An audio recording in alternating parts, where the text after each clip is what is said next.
Oh, so we've had an interesting day today. Relaxed, did some shopping, and I got to thinking after the short I put out earlier about how dangerous it is to have stickers, like the little diamond sticker things and stuff like that, that a lot of the ladies like to paste all over the dash, the airbag, the horn, the steering wheel, and stuff. And it got me thinking about other things that grind my gears, like whenever ladies stack up the shifter with nothing but hair ties all the way down it. It's like, dude, I hate having to work on somebody's car on the inside and having to remove all the hair ties off the shifter, or having to remove stuff that's hanging from the rear view mirror, or stuff that they have hanging from the dash or pasted to the dash or glued to the dash. I asked my ladies in my house here, do you guys think it's wrong or right? Or would you be mad if you came in, you brought your vehicle into the dealership and or independent shop, and you had a bunch of that stuff hanging all over the place, and we have to work there, and I charged you for it, an extra half hour for removing and cleaning up your trinkets and stuff all over the place, and then I'm not going to put it back where you had it. I'm going to leave it in the seat for you to put it back where you had it. And I had a couple honest answers that were really good answers. And one of my things was, sit, little one. Sit. This is my girl. So I said, what would you think? You don't have to fake smile the whole time, do you? You don't have to put on a show. Just be normal, okay? All right. So what did you say? Would you be mad if you brought your car in and I charged you to remove all your trinkets and stuff like that? Yes and no. Why? No, because the person might get mad that you touch their stuff without them knowing. And yes, because you have to move them to do the work and you don't want to get hit. Well, not necessarily get hit. So your no is your yes and your yes is your no. Yes, that person would get mad because you're moving all their personal stuff. Yeah. And no, a person shouldn't get mad because you're having to remove their stuff to work on it. Yeah. Okay, so, and what did mom say? Mom said that they shouldn't be mad if they were notified ahead of time that you were going to be working there and that you removed all this stuff, that the person should remove the stuff ahead of time. Yes, they should be. They could be mad, and it would be rightfully that they were mad if you didn't tell them that you were going to be working that in that area, and you charged them for it. Yeah. So that's understandable. That's definitely 100% understandable. And that's why we have managers in facilities. That's why we have service writers and stuff like that that are supposed to notify. Stop being so fake on camera. Jeez. She's all about image and smiling and stuff like that. So get out of here. Go. You're freaking fake. I want to be pretty for you guys. Anyway. Jesus, get her in front of a camera and she's like, oh, I gotta be pretty. Anyway, so they definitely hit the nail on the head. Both of them did. And a lot of times what it comes down to is us informing the customer where we're going to be working ahead of time. Some of the problems that I have in the dealership and the independent shops is when a customer brings a car in and we got to do work in a specific area, and then you get in the car and you're like, what the heck is this crap all over the place? Literally piles of garbage and tools and shoes and socks and baby stuff and everything else. You're like, man, I'm not moving this stuff for free. The manager, the service writer, the service manager or whatever should have told these people when they brought the vehicle in that in order for us to do this work, you need to remove X, Y, Z, or else we're going to have to charge you for it. And I don't know how many vehicles I've worked on where I've had to move the customer like a half hour, 45 minutes worth of work of having to remove stuff from the front to the back and having to vacuum the floor where I'm going to be laying down in all this garbage and cigarette butts and food and McDonald's fries and bags and chicken nuggets under seats and everything else. And it's like, dude, this is gross, man.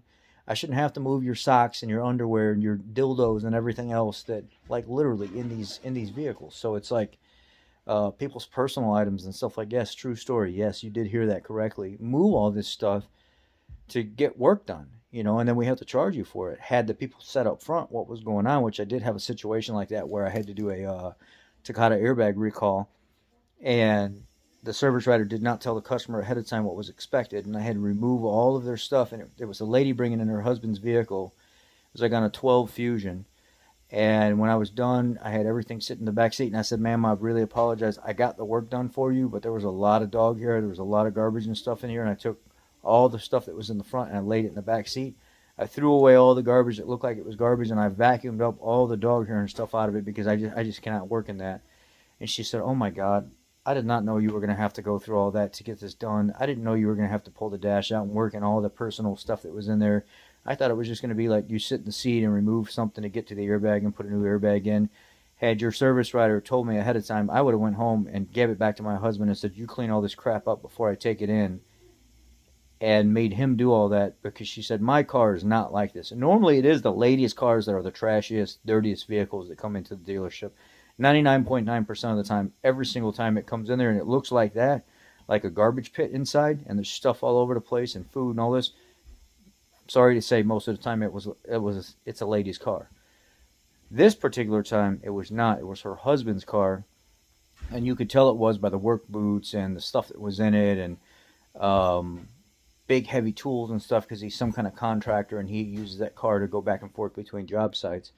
So I feel like she was being sincere, and the service writer didn't prep her ahead of time for that. Now, let's get away from all that stuff. So those are talking points on the vehicle itself being dirty and stuff hanging all over the place. It's not only is a safety issue. You wear out the shifter linkage and stuff, hanging a bunch of stuff for it. The rear view mirror, it obstructs the view and wears out the anchor point for the rear view mirror.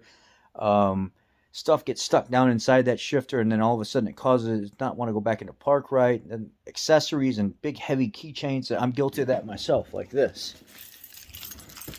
This is uncalled for. All this hanging. Stick the key in the ignition, and this just sits there and dangles and pulls on the lock cylinder all the time while you're going down the road, especially if you have to drive far. This will wear out that lock cylinder, and then all of a sudden you'll go to stick your key in and you're trying to figure out why it's not working right, because you wore out the lock cylinder. I've got 3 different sets of keys for vehicles on one simple key, including house keys, padlock keys, an old old war can opener. I have all this stuff hanging from that, and that creates premature wear. And I know that I shouldn't do that, but I've been lazy and I haven't switched it out, and I need to. But with that being said, let's talk about the safety aspect of it. I had a lady come in from Jiffy Lube. She changed the oil at Jiffy Lube, and they didn't put the oil back in the vehicle, and they didn't put the filter back on the car. She literally left the facility and made it almost 40 miles down the road before the engine locked up. Literally, that's how good the residual oil inside that engine is and everything else. Engine didn't lock up for almost 40 miles, she said. And she had it towed back to that Jiffy Lube. They spun a filter on it. I have a viral video on the whole thing where I pull the pan, look inside the oil pump, and it's all nasty chocolate oil, but down in the pan it's all fresh oil, because they put fresh oil back in it when it got to the Jiffy Lube and after the motor locked up. So it'd be nasty up inside the pump, but clean down low where they tried to cover it up. But I was able to find out right away what was going on. And then they put a fresh filter on it, didn't even prime it or anything. It was all dry inside, and then wrote the store number, and the employee signed it real quick and spun it on there. Yeah, right. Anyhow, the lady had so much pictures and stuff all over her dash that she didn't see any warning lights or anything going on while she was going down the road. She literally drove it until it locked up. She didn't see no lights on the dash because there were so many pictures of her family and her kids, and there was like a St. Mary trinket and stuff in the center and glued to the center stack. I mean, come on, guys. Say I have to go in there and I have to work on that stuff, and I got to remove that the center plastic and stuff, and I break that plastic or break that St. Mary or something, you'd be ticked off. Don't do that stuff. Don't glue your phone holders to the dash and these different things to your. Don't do that stuff. That's stupid. Don't do it. That's ridiculous. I'm not telling you. I am telling you, but I'm not telling you how to live your life. But if you bring it into me and I break it, I'm not replacing it. It doesn't belong there. It's not a functionality of the vehicle or whatever. Leave it alone. Quit doing that crap. If you can't use suction cups or double-sided tape, it doesn't belong there. It doesn't really need to go there anyway. And especially anything in your cluster, remove all of that crap. It does not belong there. That's where a lot of information is displayed. It's not only for your safety, it's for other people's safety as well. Remove that crap from the instrument cluster. Nothing, no pictures, no nothing needs to be there. Even the guys do that stuff too. That's ridiculous. Don't do that. And quit bringing your vehicles in close to E. I'm going to charge you $5, $6, $7 a gallon for fuel versus the $3.50 at the fuel station. You're going to get upcharged for fuel if I got to go put fuel in your vehicle to drive it. Quit doing that. Have something in there to where the light's not on. I know you're worried about people joyriding and stuff like that, but if you're not at a facility where you have faith for people that are working on your vehicle, then you're at the wrong facility, and that's your own problem. Go find that comfort somewhere so you can bring your vehicle in with fuel in it so we can go test drive things appropriately and make sure that our repairs are done. Major repairs require 30 to 50 miles of driving to get all the monitors online and have them set. So when you receive the vehicle, you don't have a car that's not incompletely taken care of from the repair all the way through the drive cycle monitors as well. There are different components on the vehicle that have to be driven a certain amount of time for them to all check and clear out so they have a clean slate of health and reading before you receive the vehicle. Or I could just give you the vehicle and then you go for your emissions test right after it and the cycle not be complete. And then they're like, oh yeah, even though you just spent all this money for the repair, your onboard monitors aren't complete yet. So you got to keep driving the vehicle around for a while before they're complete. Bet you wouldn't like that. So don't bring your vehicle in with no fuel in it and the fuel light on. It's ridiculous. Now, talk about the safety aspect of you gluing things to your horn and your airbag area. Say you get into an accident and that airbag goes off, all those little plastic diamonds and shards or things, that trinkets that you glue all over the place, they're going to end up right in your face, right in your neck, right in your chest, and you're going to die. Just how it is. It's like you took a bomb, safe bomb, bag that blows up, and you glued a bunch of stuff to it, so when it goes off, those shards fly out into your body. What do you think they do over in Iraq and stuff like that? When I was deployed in 07, 08, 09, that's how they would build bombs. They would build a bunch of homemade explosive behind a series of pieces of projectiles, and then they would set a timer behind it with some explosive putty, and they would set it off. And when it would blow up, those shards would come out of the front of it, nuts and bolts and everything else, and it would penetrate vehicles and people, and that's how they would kill people.